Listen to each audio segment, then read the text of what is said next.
नमस्कार, बखबर में आपका स्वागत है। मैं हूं राघवेंद्र सिंह। बखबर में आज हम बात करेंगे फिर एक ऐसे सियासी मुद्दे पर जिसका ताल्लुक लोगों के लाभ हानि से तो है, लेकिन सियासी दलों के भी लाभ हानि से है, सरकार बनने बिगड़ने से भी है। हमने 1 महीने पहले बात की थी।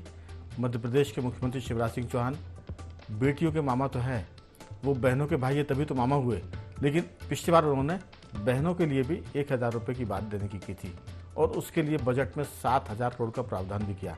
लगभग 1 करोड़ के आसपास महिलाओं को, बहनों को वो राशि पहुंचेगी उनके खातों में 10 जून से।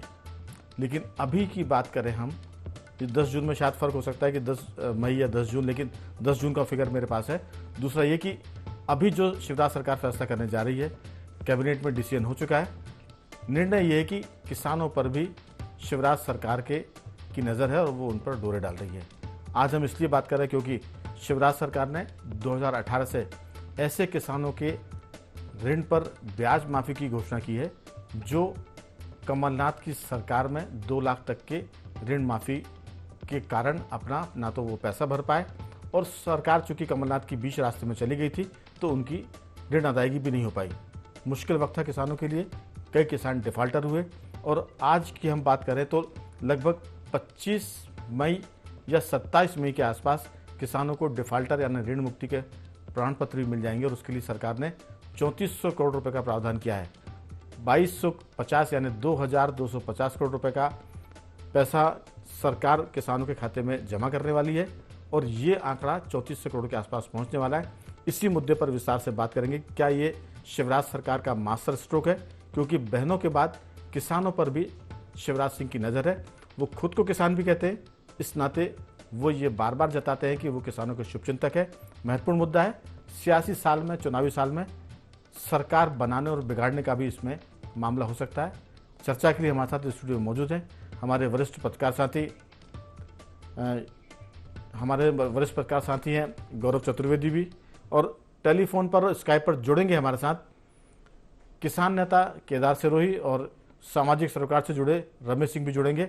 लेकिन चर्चा की शुरुआत गौरव जी आपके साथ, कि ये जो मामला है किसानों का, हर पार्टी चाहती कि किसान के वोट उसकी झोली में आ जाए। हर पार्टी चाहती है कि महिलाओं के, बेटियों के वोट उसकी झोली में आ जाए, युवाओं के वोट झोली में आ जाए। कोशिश सब करते हैं।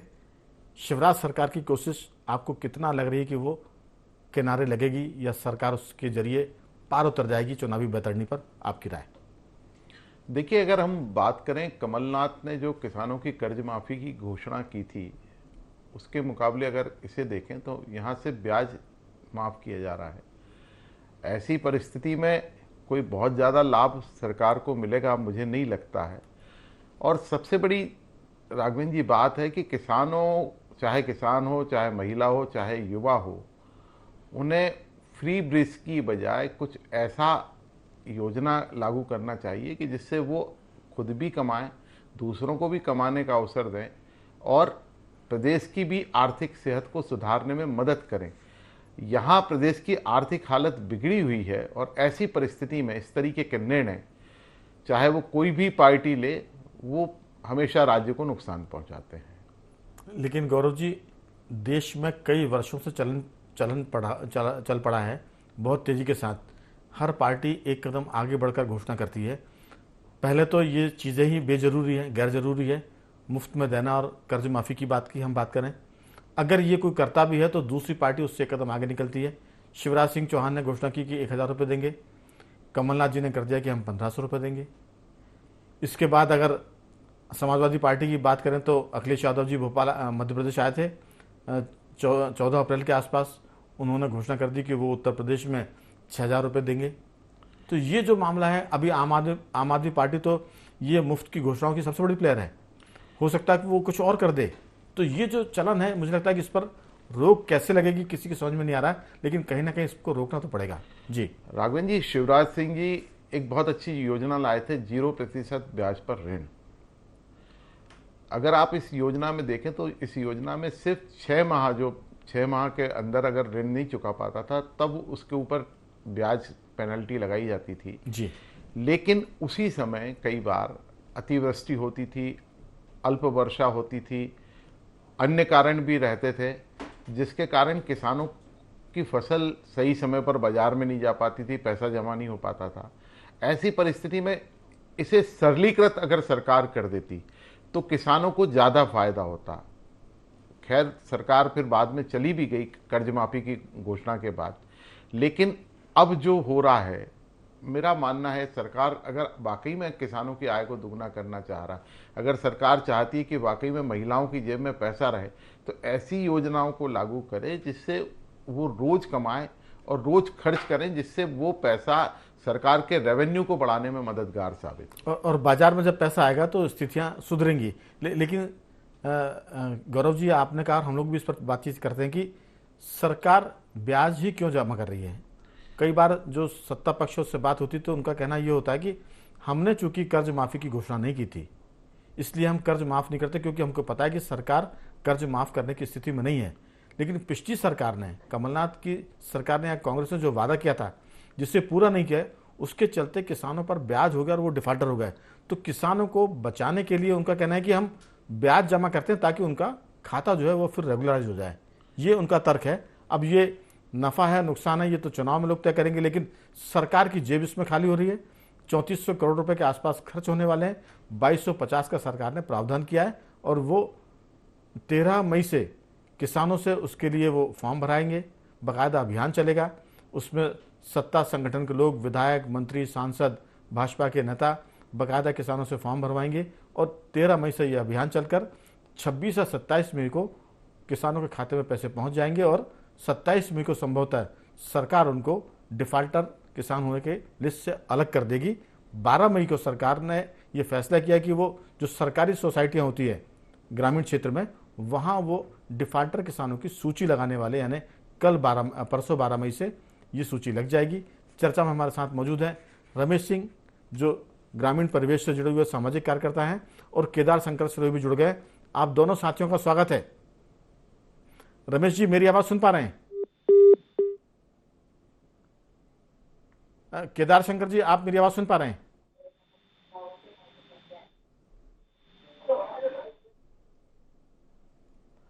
लगता है अभी संपर्क ठीक से नहीं हो पा रहा। जैसी बात होगी तो गौरव जी, आपसे ही सवाल है कि जो आपने कहा था कि बेहतर होता है कि माफी के बजाय कुछ ऐसा करते जिससे किसानों की जेब में पैसा आता है, या मजदूरों के पास पैसा आता है, या युवाओं को या बहनों को रोजगार मिलता और उनको पैसा मिलता और वो बाजार में उसको खर्च करते, तो बाजार में एक तरह से तरलता भी आती, मैंने मार्केट में लिक्विड मनी भी पहुंचती और कई बार वो बाजार को बहुत लाभ पहुंचाती है। आपकी राय? राघवेंद्र जी, मध्य प्रदेश की पूरी अर्थव्यवस्था कृषि आधारित है। कृषि उपज को संरक्षण संवर्धन के लिए सरकार प्रयास करे,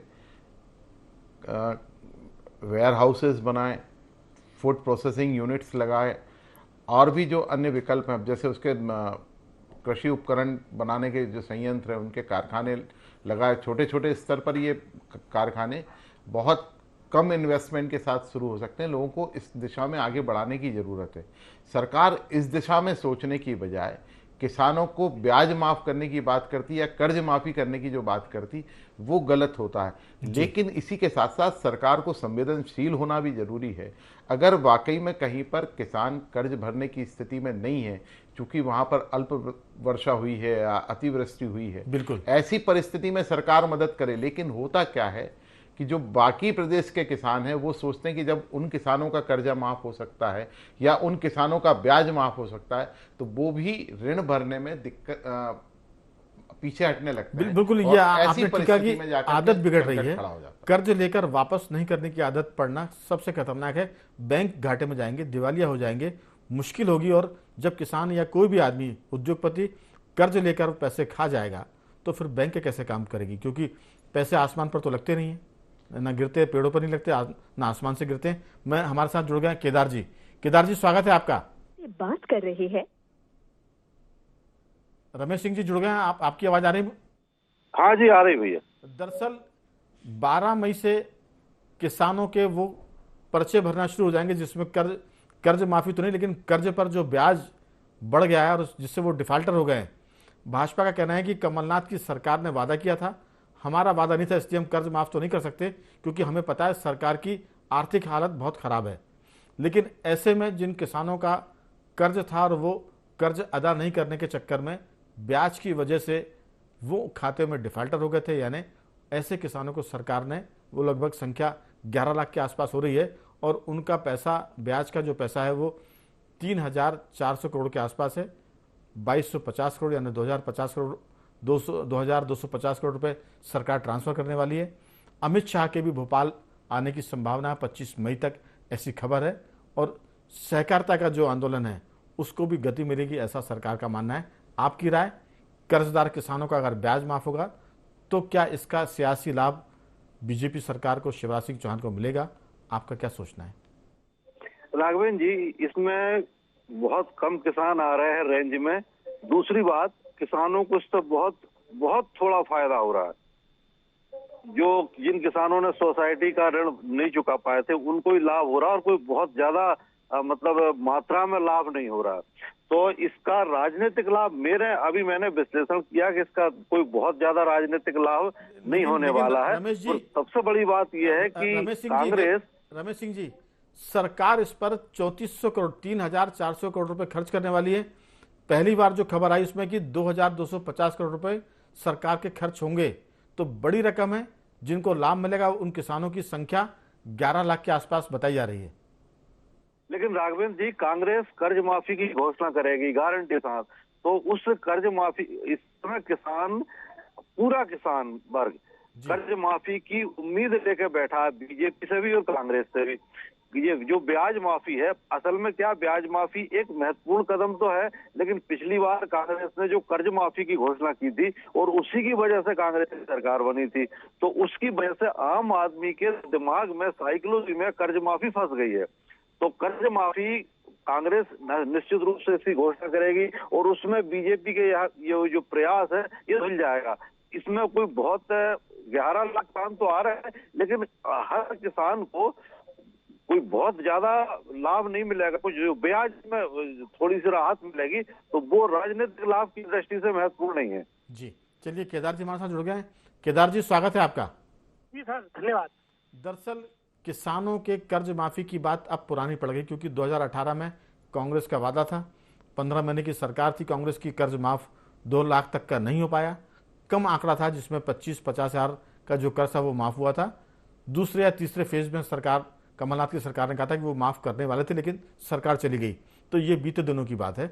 अभी हम इस पर फोकस कर रहे हैं कि शिवराज सिंह सरकार ने 2,250 करोड़ रुपए उन किसानों के ब्याज पर खर्च करने का फैसला किया है जो कर्ज अदा नहीं करने की वजह से डिफाल्टर हो गए थे। सहकारी समितियों में ऐसे किसानों की सूची 12 मई को लगने वाली है।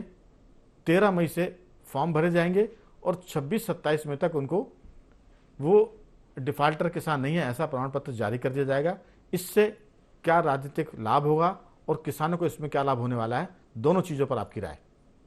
देखिए सर, इसमें एक चीज मैं बता दूं कि खेती का जो प्रोड्यूसर का जो प्राइस है, जो उत्पादक की जो लागत है, जो उसको लाभकारी मूल्य मिलना चाहिए, वो किसान को नहीं मिल रहा है। उसके कई कारण है, आप हम सब जानते हैं।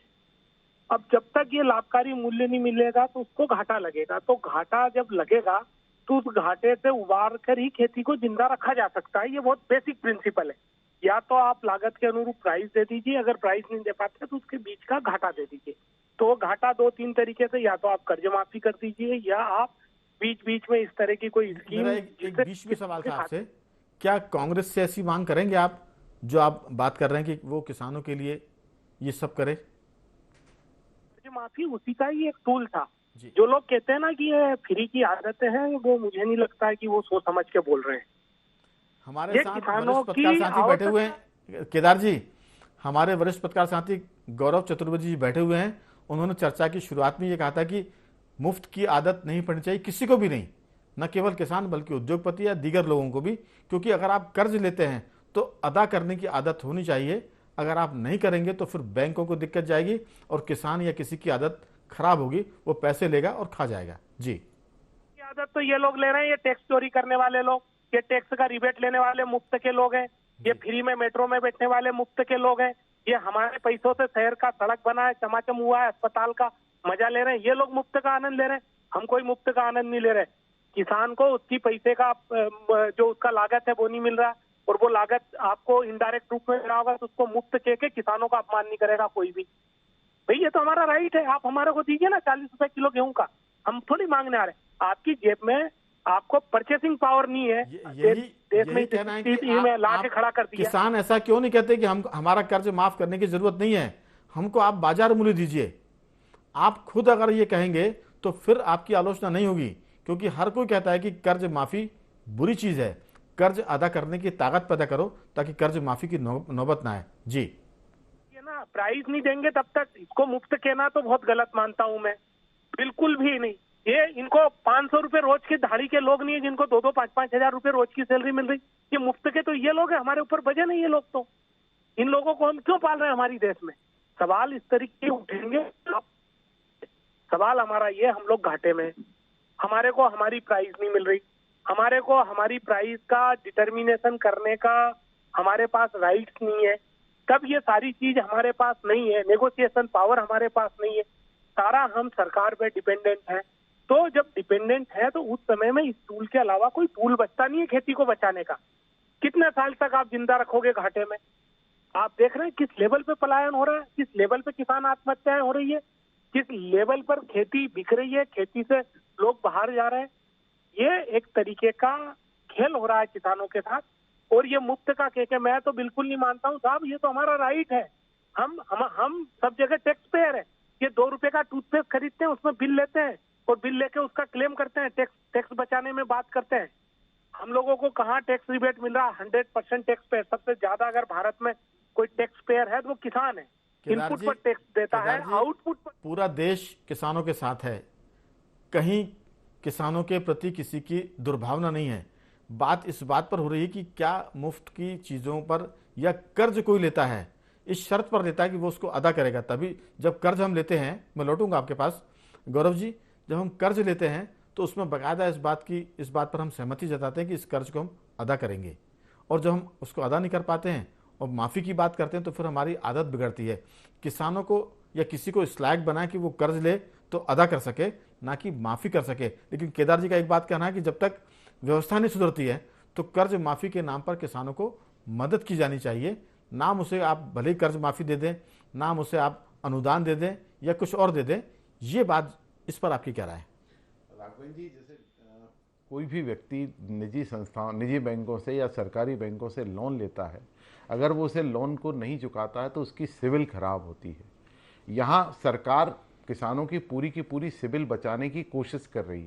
मेरा यहाँ कहना मात्र इतना है कि सरकार वो उपाय करे, वो संसाधन जुटाकर किसानों को दे। सपोज अगर वो किसान वो ऋण नहीं भर पाया, डिफॉल्टर हो गया है, तो सरकार उसकी गारंटी ले, गारंटी लेने के बाद उसे कम ब्याज दर पर वो लोन आगे के लिए उपलब्ध कराए, जिससे वो अपनी फसल उगा सके, उसे समय पर ब्याज खाद दे, समय पर उसको बीज वगैरह की व्यवस्था करे, समय पर, जैसा केदार जी ने कहा कि उसका मिनिमम सपोर्ट प्राइस मिले। ऐसी परिस्थितियां सरकार खड़ी करे, उसके बाद किसानों की मदद करे, तो इसमें कोई बुराई नहीं। लेकिन जब आप लोन वेवर की बात करते हैं, जब आप ब्याज वेवर की बात करते हैं, तो जो बोझ सरकार के ऊपर पड़ता, आप बैंकों के घाटे की बात कर रहे थे, मध्य प्रदेश के सारे सहकारी बैंक आज की तारीख में घाटे में हैं। सरकार उन्हें उनके उन्नयन के लिए प्रयास करे ना, कोई दिक्कत की बात नहीं। मैं लौटूंगा, लेकिन अभी इस बीच में हम सुनवा लेते हैं कि जो सहकारिता मंत्री वो क्या कहते हैं और बाकी राजनेताओं की क्या राय है, उनकी बातचीत, उस पर हम चर्चा को अंतिम दौर में ले जाएंगे। पूर्व सरकार 2018 में जो कमलनाथ जी उस समय मुख्यमंत्री थे, किसानों को झूठे कर्जे माफी की घोषणा की थी। एक उन्होंने घोषणा की, आदेश जारी किया कि किसानों के कर्जे माफ हो गए। कमलनाथ जी ने घोषणा करने के बाद जो उनको करीब 5600 करोड़ रुपए डालना चाहिए था पैक्स सोसाइटियों के खाते में, एक पैसा डाला नहीं। उसके कारण सभी किसान डिफॉल्टर हो गए। किसानों को लगा माफ हो गया, सरकार ने पैसा नहीं दिया। कमलनाथ जी ने, हमारे संवेदनशील मुख्यमंत्री माननीय शिवराज सिंह चौहान साहब ने ऐसे सभी डिफॉल्टर किसान जो कर्जा माफी के कारण डिफॉल्टर हो गए थे, ऐसे 31 मार्च 2023 की स्थिति पर अल्पकालीन फसल ऋण एवं प्राकृतिक आपदा के कारण मध्यकालीन परिवर्तित ऋण, मूलधन एवं ब्याज को मिलाकर रुपए 2 लाख तक का ऋण बकाया है, उनके सभी के ब्याज माफ किए जाएंगे। घबराए हुए हैं कि हड़बड़ाहट में वो सारी घोषणाएं कर रहे हैं जिनका क्रियान्वयन समय रहते असंभव है। अभी जैसे ब्याज माफ़ी की उन्होंने बात की है, प्रैक्टिकली इसकी समय सीमा क्या होगी, इसके डिटेल्स कब तक कलेक्ट किए जाएंगे और इसका इम्प्लीमेंटेशन कब होगा, ये वो सुनिश्चित करें, तब इस बात को स्पष्ट किया जाए। हमने सुना किस तरह से कांग्रेस और बीजेपी इस पर राजनीतिक दाव खेल रही है, दावे प्रतिदावे हो रहे हैं, लेकिन मेरा तीनों साथियों से सिर्फ एक सवाल है, क्योंकि जिस तरह से कर्मचारियों के संगठनों की मांग पर आयोग बने हैं, वेतन आयोग बने हैं, वो बाकायदा उसकी समीक्षा करते हैं और उनको फिर वेतन भत्ते जारी होते हैं और उनकी एक तरह से स्लैब चेंज करते हैं। गौरव जी, क्या कृषि उत्पाद के जो मूल्य हैं उसको लेकर आयोग गठित हो जाए तो हर 2 साल, 4 साल, 5 साल में उसकी समय सीमा हो, वो किसानों के खर्च और किसानों की जो उत्पाद बाजार में बिक रहा है उसका मूल्य दोनों को मिलाकर बाजार मूल्य तय करे, जिसको कई बार लोग कहते हैं कि वो मिनिमम जो प्राइस है वो वैसे ही कुछ है, लेकिन मिनिमम प्राइस तो कई सालों में स्थिर रहती है। अगर वो आयोग बन जाएगा तो हर 2 साल में, 3 साल में बाकायदा जिस तरह से बाजार में दाम बढ़ते हैं, किसानों के उत्पाद के भी दाम बढ़ना शुरू हो जाएंगे। ऐसी कोई व्यवस्था अगर आ जाती है तो चीज़ें काफ़ी ठीक हो सकती हैं। राघवेंद्र जी, सवाल आयोग बनाने का नहीं है कि आयोग हो या ना हो, बाकायदा सरकार का एक पूरा का पूरा तंत्र काम करता है जिससे ये मालूम है कि कितने क्षेत्र में कितनी फसल उगती है, वहाँ सिंचाई की क्या व्यवस्था है, किसान के ऊपर कितना खर्च आता है। ये सारी चीज़ों को जोड़ने के बाद सरकार लागत निकाले और उसके बाद मूल्य तय करे, उसमें कोई बुराई की बात नहीं। और अगर सरकार जिस तरीके से आप देखें कि विकास कार्यों को लेकर के जैसे बीओटी के आधार पर जो रोड्स बनाई गई हैं उनमें हर साल 7% का टैक्स जोड़ने का जो प्रावधान किया है, इसी तरीके की कोई प्रक्रिया अपनाकर किसानों को भी बिल्कुल। मैं जल्दी से दोनों साथियों की प्रतिक्रिया ले लेता हूं कि अगर किसान उत्पाद के लिए आयोग बन जाता है, जैसे कर्मचारियों के वेतन आयोग बने हुए, और गौरव जी जो बता रहे हैं कि हर साल जो खर्च और उसकी इनकम होती है उस हिसाब से किसान की हर उत्पाद के मूल्य अगर तय हो जाते हैं तो फिर बहुत सारी दिक्कतें खत्म होगी। ब्याज माफी और ऋण माफी का मामला अपने आप ही खत्म हो जाएगा। रमेश सिंह जी, आपकी बहुत संक्षेप में 2 टुकड़ा है, फिर मैं केदार जी से बात करूंगा। राघवेंद्र जी, मूल्य सूचकांक और मुद्रास्फीति के आधार पर औद्योगिक उत्पादनों और सरकारी कर्मचारियों की जो वेतन भत्ते हैं, कीमतें हैं, वो निर्धारित होती है हर साल। ये भारत की अर्थव्यवस्था का एक बड़ा महत्वपूर्ण लक्षण है। तो क्या ये कृषि उत्पादन है, इनके लिए नहीं कर सकते कि क्या मूल्य सूचकांक और मुद्रास्फीति क्या किसान की जो लागत है उस पर प्रभावी नहीं होती? लेकिन सरकार इस मुद्दे पे, किसानों के मामले पे गंभीर होने ही नहीं चाहती। वरना तो सरकार इलाज, सर में दर्द हो रहा है तो पैर में चोट मार देते हैं ताकि सर का दर्द भूल जाए और पैर के चोट को याद करते रहें। अगर आपके सिर में दर्द होता है तो उसका इलाज पेट से होगा, क्योंकि उसकी खराबी से होता है। योगी क्या नाम से केदार जी, आपकी इसमें राय की, जो बात गौरव जी बोल रहे हैं, जो बात रमेश सिंह जी कह रहे हैं, आपकी राय कि सरकारें इलाज मुकम्मल नहीं कर रही, वो सिर्फ टॉफी खिलाती हैं, थोड़ी सी मलहम लगाती है, मर्ज वही रहता है। जी, सीएससीपी का गठन बहुत पहले हो चुका है जी। जब से एमएसपी चालू हुई है, कास्ट और लागत ये सबकी काउंटिंग होती है जी। सवाल ये होता है कि हमारे यहाँ डेटा ही नहीं है, फेयर डेटा ही नहीं है। प्राइमरी जो डेटा कलेक्शन है उसमें टोटल एरर है। जब तक हमारे देश का प्राइमरी डेटा सही नहीं होगा, हम पॉलिसी को सही नहीं बना। चलिए ये सारी बातें हैं, समय की कमी है केदार जी, आपसे संपर्क बहुत देर बाद हो पाया तकनीकी दिक्कतों के कारण, इसलिए मैं यही रोक रहा हूं क्योंकि चर्चा का समय खत्म हो रहा है। लेकिन मैं तीनों मेहमानों का धन्यवाद करने के पहले बता दूं कि ये सियासी मास्टर स्ट्रोक है। अगर बॉल लग गई तो 6 रन है। सरकारों ने कोशिश की है, अगर ये सही जगह पर बैठेगी तो सरकार को फायदा होगा, नहीं तो सारे अतिथियों ने कहा है कि ये मर्ज का ठीक से इलाज नहीं है। ये एक तरह से उसका फौरी राहत के तौर पर बात कर सकते हैं, कर्ज माफ़ी की या ब्याज अदायगी की। उम्मीद करते हैं कि सरकारें जो भी है वो किसानों के मर्ज को ठीक से समझे और उसका इलाज करे। तीनों मेहमानों का धन्यवाद, केदार जी आपका भी, रमेश सिंह जी आपका भी, और गौरव जी आपका भी बहुत बहुत साधुवाद कि आपने चर्चा में हिस्सा लिया। बाखबर में इतना ही, बने रहिए हमारे साथ और देखते रहिए IND24।